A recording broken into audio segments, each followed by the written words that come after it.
Olá, queridos seguidores, eu sou a Amy Carvalho, da Agora Que Eu Sou Crítica, e no vídeo de hoje eu vou mostrar para vocês quais foram as melhores leituras de 2021. Mais um vídeo atrasado por aqui e hoje eu vim contar para vocês quais foram as melhores leituras de 2021. Janeiro já está chegando ao fim e eu tô bem atrasada com esse vídeo, mas eu acho muito importante mostrar para vocês quais foram as melhores leituras, para quem sabe incentivá-los a ler esses livros incríveis. Eu tenho passado por um período de leitura bem complicado, eu já falei aqui sobre a minha dificuldade de ler e muito disso eu tenho percebido que é por causa de uma transição de leitura, de gosto literário que eu tenho vivido. Tem certos livros que já não me atingem mais, certas construções literárias que se fosse um tempo atrás eu ia achar incrível e hoje já não me pegam tanto assim. Um exemplo bem prático foi Trono de Vidro. Eu gosto da escrita da Sarah J. Maas em Corte de Espinhos e Rosas, eu gostei muito da série, eu lembro que eu devorei. Só que com esse livro, nada pra mim fazia muito sentido, eu achei uma construção rasa e não me pegou. E aí eu considerei até uma das piores leituras do ano. Então eu acho que livros com uma construção muito superficial, baseado amplamente em clichês, me incomoda bastante. Me incomoda, mas eu acho que quando o clichê é bem feito e bem utilizado, ele funciona legal. Mas muitos autores entraram numa zona de conforto em que os livros são muito parecidos e isso me desgasta um pouco, me deixa um pouco sem vontade de ler. E isso é um reflexo. Vários livros que estavam super hypados, que muita gente gostou, eu peguei pra ler e quando eu li eu não tive essa conexão. Rolou isso também com Ed La Rue. Eu acho que, querendo ou não, a minha idade tem pesado, os livros YA, que são mais para esse público, já não me impressionam tanto assim. E bagagem mesmo, gente. Eu acho que quanto mais livros você vai lendo, mais novas histórias você vai conhecendo, novos gêneros, você vai crescendo, né, no nível de leitura. Não que eu seja superior, porque eu leio isso ou aquilo, mas eu acho que são bagagens diferentes. É diferente quando você lê um Machado de Assis e é diferente quando você lê um YA contemporâneo. Isso é óbvio.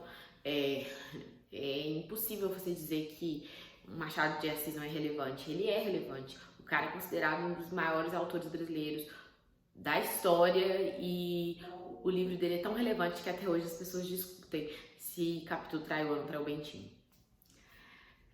Tirando essa introdução gigantesca para explicar isso, vamos ao escolhido. Foram 10 livros favoritados esse ano e desses 10 livros foram 2 releituras que eu já coloquei bem aqui no início pra gente já deslanchar com os favoritos. Então vamos lá. Meu primeiro livro favorito de 2021 foi uma releitura, um livro que eu li quando eu tinha lá os meus 13 anos e que eu guardava um carinho imenso, que fez parte da minha história como leitora, foi um marco na minha história como leitora, e foi o A Sociedade do Anel, do Tolkien, o primeiro livro da trilogia O Senhor dos Anéis, que na verdade não é uma trilogia, é um livro único que foi dividido em 3 partes. Eu li esse livro quando eu tinha 13 anos, eu estava na escola, foi um dos meus primeiros contatos com fantasia, né? E li Senhor dos Anéis e Harry Potter na mesma época. E eu lembro que eu fiquei encantada, apaixonada, eu devorei os livros, devorei os filmes, eu conto isso pra todo mundo. Na época, já tava no lançamento do Retorno do Rei. E aí ia ter o Oscar e eu passei uma madrugada inteira comemorando e celebrando cada prêmio que aquele filme ganhou. Então eu tenho um carinho enorme por essa história e eu sei que muita gente fica com um pouco de preguiça de pegar o livro porque falam que Tolkien é muito detalhista, porque falam que é um livro denso e às vezes um pouco cansativo. E o que eu posso te dizer nessa minha releitura depois, quando eu tinha 13 anos e agora que eu tenho 30, é que isso tudo é bobagem, gente. Tolkien é detalhista? Mas é o jeito dele escrever e ele faz isso primorosamente bem. É como se você visse o cenário criando vida, visse aqueles personagens criando vida na sua frente. É incrível. E eu tinha 13 anos e eu li, eu aproveitei como uma grande fã de fantasia. E a leitura não perdeu em nada agora com meus 30 anos e foi maravilhoso, incrível. Que história! E eu não vejo a hora de dar sequência aos outros livros. Eu lembro que eu tenho um pouco de dificuldade com As Duas Torres. É um livro mais lento do que o primeiro e o último, mas eu tenho certeza que vai ser incrível e vai ser uma experiência muito maravilhosa reler. Há um tempo atrás eu reli Harry Potter e foi maravilhoso também. Então é sempre bom a gente revisitar histórias que fazem parte da nossa história e ver que elas ainda são um lugar confortável para se estar. O segundo livro era um livro que eu já comecei a ler com a certeza de que seria uma leitura favorita. Estou falando de A Revolução dos Bichos, do George Orwell.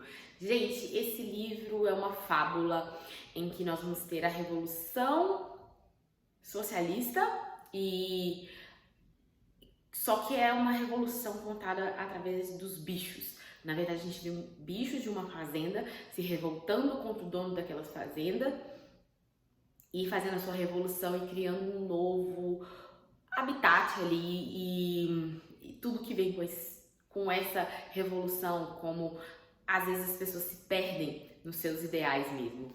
Que livro incrível e, gente, pelo amor de Deus, não me interpretem mal. Eu não sou de direita, eu flerto muito mais com a esquerda que com a direita, mas eu consigo perceber o quanto teve falhas nessa revolução, o quanto as pessoas se perderam.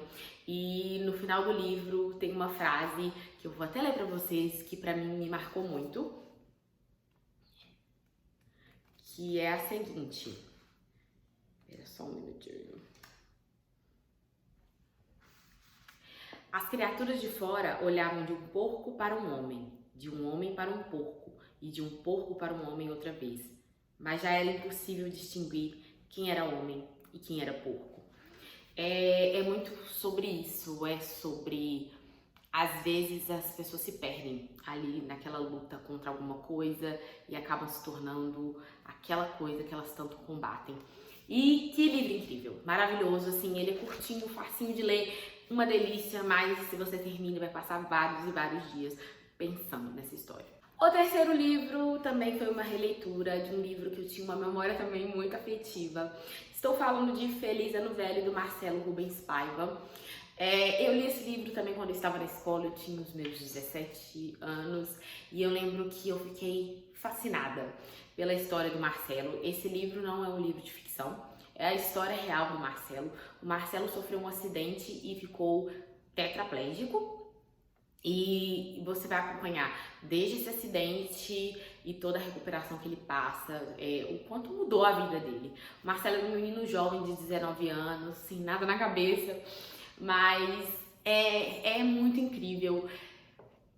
Eu digo assim que o Marcelo, ele é muito real nesse livro. Você vê as descrições, o que ele dá importância, mas ele é uma pessoa muito profunda, com uma história de vida muito triste, não pelo acidente que fez ele ficar tetraplégico, mas sim o seu pai era político durante a ditadura e ele foi um dos presos e o pai do Marcelo nunca foi encontrado, nem vivo nem morto. Grande chance dele ter morrido torturado. E a família dele passou por muito tempo buscando por esse pai e nunca souberam nenhuma notícia.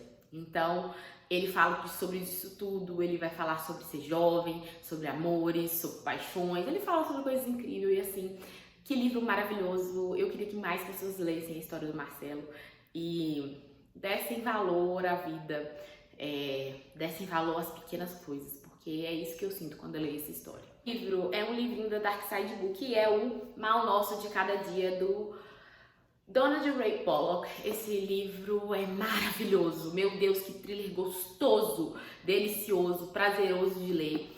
Foi assim a minha experiência com esse livro e eu amei, amei, amei, amei, amei, amei. Assisti o filme da Netflix que chama O Diabo Nosso de Cada Dia.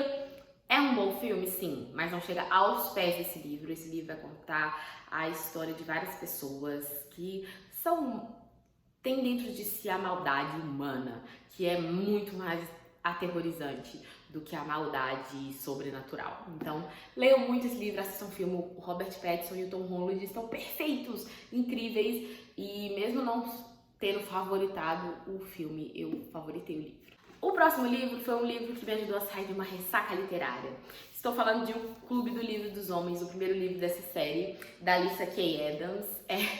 É um livro muito divertido, uma leitura gostosa, prazerosa, de um cara que descobre que a mulher fingia estar satisfeita na cama com ele após anos de casamento e os dois se separam por essa coisa que mexe com o orgulho dele. E aí ele se junta a um clube do livro dos amigos dele, em que eles leem romances para aprenderem a demonstrar o seu amor e carinho às suas mulheres. É muito divertido e eu não vejo a hora de ler o próximo livro que saiu esse ano. Mais um livrinho que eu sabia que eu ia amar, e esse não foi diferente, Madame Bovary, do Flaubert. Que livro incrível! Madame Bovary é a rainha da insatisfação, uma mulher que nunca está satisfeita, então ela faz de tudo, e se enrola, porque ela quer se sentir satisfeita, ela quer se sentir amada, como nos livros e nas histórias de amor que ela conhecia, mas ela tá sempre insatisfeita, e eu acho que isso fala muito mais dela do que dos outros. Ela deposita a esperança de que a vida dela seja feliz e ótima, plena em outras pessoas e não nela. Incrível, merece tudo que é sobre ser um clássico, porque esse livro é um clássico mesmo. Mais um livrinho de fantasia, dessa vez O Castelo Animado, da Diana Wynne Jones. É o primeiro livro de uma trilogia. Eu li porque eu sou apaixonada pelo filme do Hayao Miyazaki. Se você nunca assistiu, para esse vídeo e vai na Netflix assistir, porque é excepcional. Vai contar a história de uma jovem que é amaldiçoada e vira uma senhora e vai viver num castelo que vaga pelas terras, onde vive um bruxo e seu aprendiz e um demônio do fogo. Muito, muito divertido, delicioso. É o que eu falo. Um livro não tem nada a ver para que pessoas é escrito. Tem a ver com ser bem feito, ser bem construído. E esse aqui poderia ser um livro feito para crianças e adolescentes, mas mesmo um adulto vai apreciar essa obra porque é incrível e maravilhoso. Não é à toa que ele é um clássico também da literatura. Esse livro, gente, me fez chorar várias e várias lágrimas e por um bom tempo. Estou falando de Meu Pé de Laranja Lima, do José Mauro de Vasconcelos, esse livrinho brasileiro que eu nunca tinha lido e eu peguei totalmente despretensiosamente, me emocionei profundamente. Essa história de um menino que é considerado um endiabrado, levado, impossível, mas que tem um coração gigante, que começa uma amizade com um pé de laranja lima e com um senhor, e aí ele vai em rumo descobrir quem é ele mesmo. E é muito encantador e, sinceramente, eu saí desse livro repensando muito a questão de que nem sempre bater uma criança, às vezes, vai funcionar eficazmente de puni-lo. Na verdade, você faz essa criança se sentir péssima e, nossa, partiu meu coração, mas é uma leitura que eu super recomendo. Não é à toa que esse livro é um sucesso há anos e anos aqui no Brasil. É incrível, maravilhoso. O próximo livro não está aqui, eu vou colocar a fotinha dele deste ladinho, é o Vitorianas Macabras, da Dark Side Books também. É uma coletânea de contos de horror escrito por escritoras vitorianas e eu gostei muito desse livro. Primeiro, as histórias de horror são muito boas. Segundo, eles fazem toda uma introdução e falando sobre o período vitoriano e eu gosto muito disso. E eu fiquei encantada em saber o quanto a rainha Vitória era mais do que aquela mulher doce que a gente vê em alguns lugares retratados.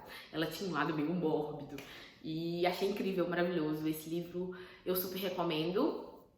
Apesar de ser do período vitoriano, a linguagem é bem tranquila, gente. Então, super recomendo que você pegue pra ler, assim, no mês do horror, então, é uma delícia. Pra fechar esse vídeo de favoritos, eu trouxe a melhor leitura de horror que eu fiz nos últimos tempos.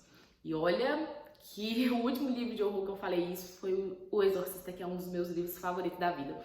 E estou falando de A Profecia, do David Seltzer. Eu amei esse livro. Eu já amava o filme e amei mais ainda o livro, porque o livro nasceu para estar no cinema, gente. É incrível, maravilhoso. E é muito aterrorizante e você não consegue parar de ler. É incrível e eu duvido que você não vai ficar pensando no Damian pro resto da sua vida. Brincadeiras à parte, super recomendo e eu amei essa edição do Pipoca Nanquim. Eles podiam trazer mais alguns livros aterrorizantes porque o trabalho deles ficou incrível. Então é isso, esses foram os livros favoritados de 2021, eu espero que vocês tenham gostado desse vídeo, curta, compartilhe, se inscreva no canal, eu publico vídeos aqui semanalmente, então fique de olho. Não vou falar que eu publico toda sexta-feira porque ultimamente eu tô bem bagunçada, mas toda semana eu tento me esforçar ao máximo para que tenhamos vídeos por aqui. Até o próximo vídeo, Tchau!